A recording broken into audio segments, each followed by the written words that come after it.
नमस्कार। आज हम BA तृतीय वर्ष के पाठ्यक्रम के अंतर्गत रस का अर्थ, परिभाषा एवं रस के अवयव के बारे में बातचीत करेंगे।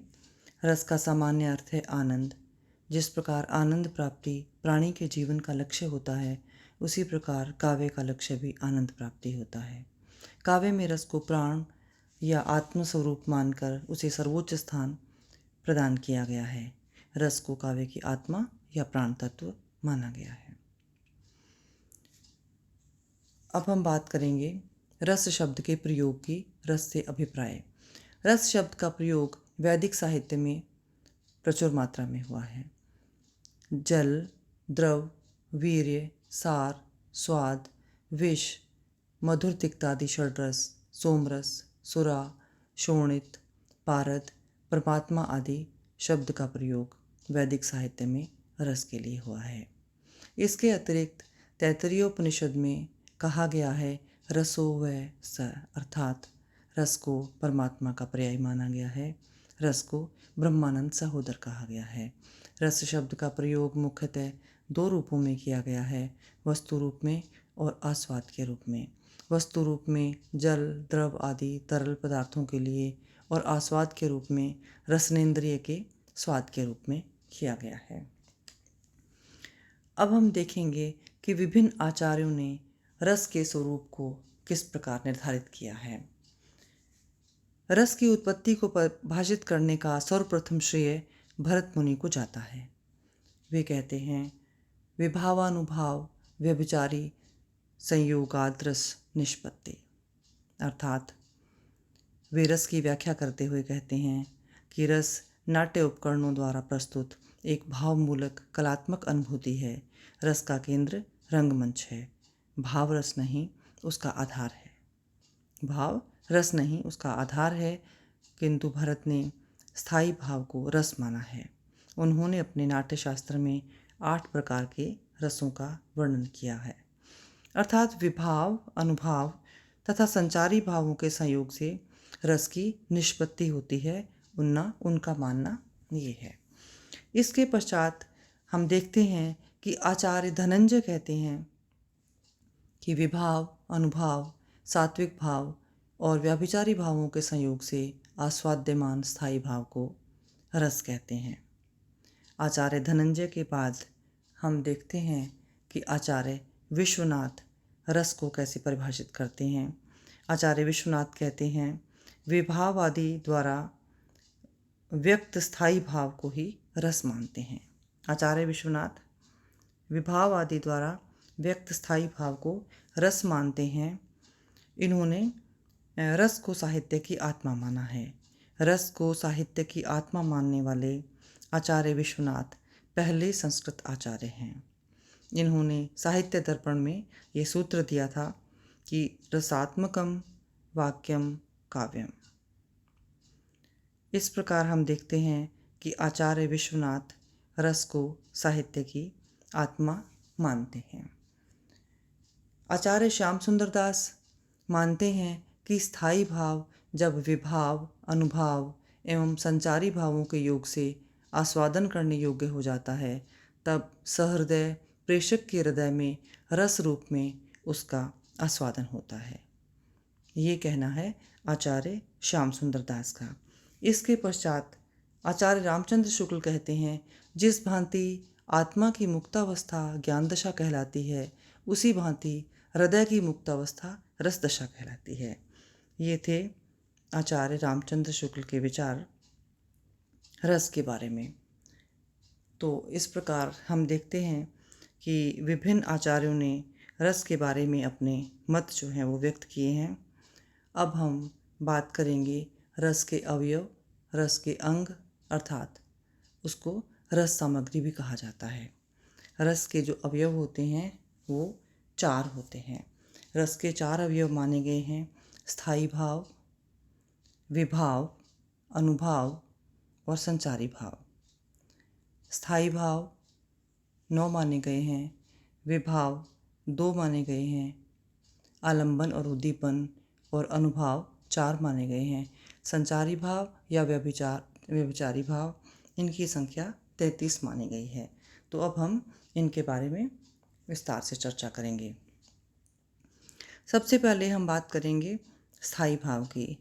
स्थायी भाव सहृदय के अंतःकरण में जो भाव वासना या संस्कार के रूप में सदैव विद्यमान रहते हैं, उन्हें स्थायी भाव कहा जाता है।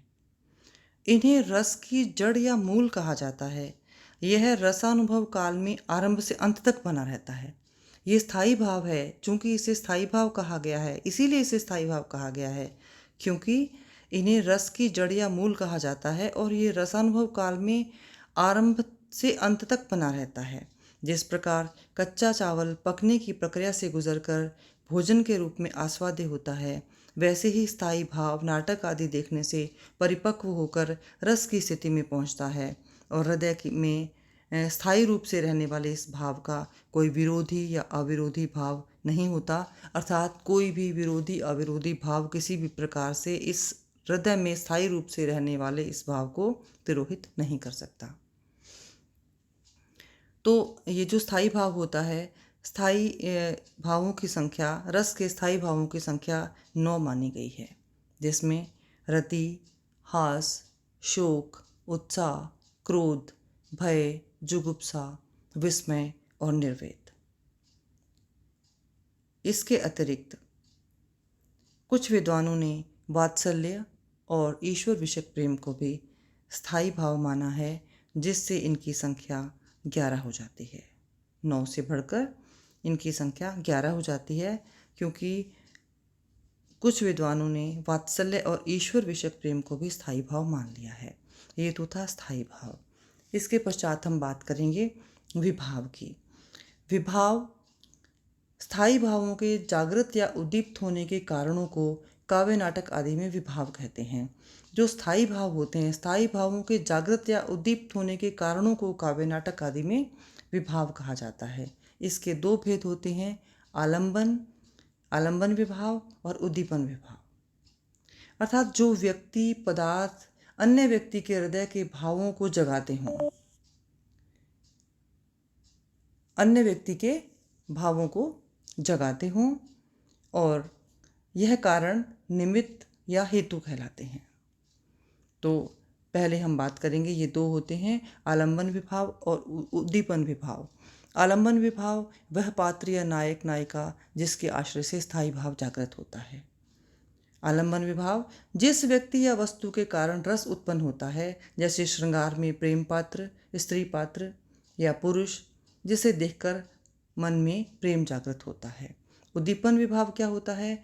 स्थायी भावों को उद्दीप्त करने, जगाने के जो कारण होते हैं, उन कारणों को ही विभाव कहते हैं। जैसे आलंबन की वे चेष्टाएं अन्य कारण होते हैं, जिनके द्वारा आश्रय की चेतना का जागृत भाव और अधिक उद्दीप्त होता है। ये तो हुए विभाव, और जिसमें आलंबन विभाव और उद्दीपन विभाव दोनों हमने देखा। तो उद्दीपन विभाव के अंतर्गत बाहरी परिस्थितियां आती हैं तथा आलंबन की चेष्टाएं आती हैं। जैसे श्रृंगार रस उद्दीप्त विभाव में चांदनी रात, मधुर संगीत, शारीरिक चेष्टाएं, या वीर रस में मारू बाजा, चारणों का प्रोत्साहन आदि, ये इसके अंतर्गत आता है, उद्दीपन विभाग के अंतर्गत। और इसके पश्चात हम बात करेंगे अनुभाव की। तीसरा, रस का तीसरा अवयव है अनुभाव।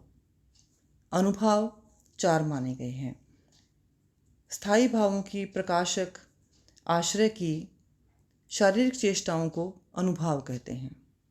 ये भावों के बाद उत्पन्न होते हैं, जैसा कि नाम से पता चलता है, ये भावों के बाद उत्पन्न होते हैं, इन्हें अनुभाव कहा गया है। अनुभाव जैसे मुख का खिलना, क्रोध में होंठ फड़कना, भौहें तनना, संयोग श्रृंगार में अश्रु, रोमांच इत्यादि।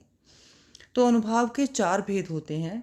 वैसे इनकी संख्या निश्चित नहीं है, परंतु फिर भी इनके अनुभव के 4 भेद माने गए हैं।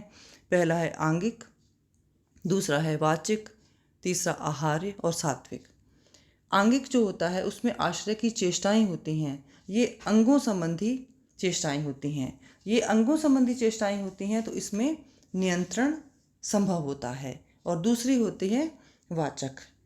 वाचक में प्रयत्नपूर्वक वाणी का व्यापार होता है, और आहार्य में आरोपित या कृत्रिम। ये आरोपित या कृत्रिम होता है, परंतु जो सात्विक होता है चौथा, उसमें बिना बाहरी प्रयत्न के उत्पन्न होने वाली शारीरिक चेष्टाएं, इन पर नियंत्रण संभव नहीं होता। ऐसी चेष्टाएं जो बिना बाहरी प्रयत्न के उत्पन्न होती हों, इन पर नियंत्रण संभव नहीं। इनकी संख्या 8 मानी गई है। कहा गया है कि स्तंभ, स्वेद, रोमांच, स्वरभंग, कंप, वैवर्ण, अश्रु, प्रलय, ये 8 हैं सात्विक भाव सुवर्ण। तो इस प्रकार जो सात्विक हैं, तो सात्विक अनुभाव इनकी संख्या 8 मानी जाती है। तो ये तो था अनुभाव, और अनुभाव के पश्चात आता है संचारी भाव। तो संचारी भाव या व्यभिचारी भाव, इनकी संख्या 33 मानी गई है। संचारी भाव या व्यभिचारी भाव वे हैं जो स्थानीय भावों का संचरण करते हैं। रस निष्पत्ति के समय स्थायी भाव सदैव जागृत रहते हैं। बीच बीच में स्थायी भावों को पुष्ट करने के लिए अनेक भाव जल तरंगों की भांति उठते हैं और तिरोहित होते रहते हैं। जो संचारी भाव होते हैं वो बीच बीच में स्थायी भावों को पुष्ट करने के लिए जल तरंगों की भांति उठते हैं और तिरोहित होते रहते हैं, जिन्हें संचारी भाव कहा है। ये स्थायी नहीं होते, स्थायी न होने के कारण और संचरणशील होने के कारण इन्हें संचारी भाव कहा गया है। ये जो संचारी भाव हैं, इन संचारी भावों की संख्या 33 मानी गई है, जिसमें निर्वेद, ग्लानि, विषाद, गर्व, मोह, मरण, मद, श्रम, शंका, अपस्मार अर्थात मानसिक व्याधि, अभिथा अर्थात लोकहित में भय, लज्जा आदि का भाव छिपाना, स्वप्न, स्मृति, हर्ष, धृति अर्थात धैर्य, अमर्ष अर्थात अप्रिय व्यवहार से उत्पन्न असहनीयता, जड़ता, चपलता, चिंता, व्रीड़ा अर्थात लज्जा, व्याधि, विबोध अर्थात चेतना, वितर्क, निद्रा, असूया, मति, दैन्य, त्रास, आवेग, उग्रता, आलस्य, औत्सुक्य और उन्माद। इस प्रकार ये जो संचारी भाव हैं, रस के अवयव, रस सामग्री या रस अंग, इसमें जो संचारी भाव हैं उनकी संख्या 33 मानी गई है। इस प्रकार आज हमने रस का अर्थ, रस की परिभाषा और रस के अवयव, रस सामग्री या रस के अंगों के बारे में जाना, और कल हम रस निष्पत्ति के बारे में जानेंगे। बस आज इतना ही। धन्यवाद।